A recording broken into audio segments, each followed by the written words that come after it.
മരണത്തിന് ശേഷം ലൈഫ് ഉണ്ടോ ഇല്ലേ നമുക്കറിയില്ല. പക്ഷേ സ്പിരിച്വാലിറ്റിയിലുള്ള ഒരു കോൺസെപ്റ്റ് ആണ് ഹയർ സെൽഫ് എന്ന് പറയുന്നത്. നമ്മൾ ഈ ഭൂമിയിലേക്ക് വരുന്നത് കൃത്യമായ ഒരു പർപ്പസ് ആയിട്ടാണെന്നാണ് പറയപ്പെടുന്നത്. എർത്ത് എന്ന് പറയുന്നത് ഒരു സ്കൂളാണെന്നാണ് സ്പിരിച്വാലിറ്റിയിൽ പറയുന്നത്.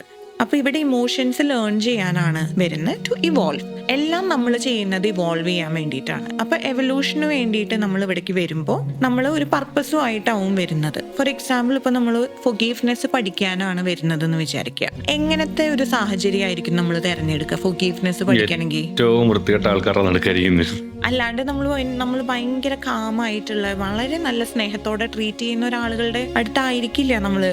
ചിലപ്പോൾ ക്ലയന്റ് സെഷന് വരുന്നത് എന്തുകൊണ്ടായിരിക്കും? എന്റെ ചുറ്റിലും വൃത്തികെട്ട ആൾക്കാരാ, എന്താണെന്നറിയില്ല, എവിടെ പോയാലും എന്നെ എല്ലാവരും ഹേർട്ട് ചെയ്തുകൊണ്ടിരിക്കുകയാണെന്ന് പറയും. ചിലപ്പോൾ ഹയർ സെൽഫ് ആയിട്ട് കണക്ട് ചെയ്യുമ്പോഴാവും നമുക്ക് ആൻസർ കിട്ടുക. ഫൊഗീവ്നെസ് പഠിക്കുക എന്നുള്ളതാണ് ഈ ലൈഫിന്റെ പർപ്പസ്. ഈ ഹയർ സെൽഫ് നമ്മൾ എങ്ങനെ കണ്ടുപിടിക്കുക? ഹിപ്നോതെറാപ്പി വഴിയാണ്.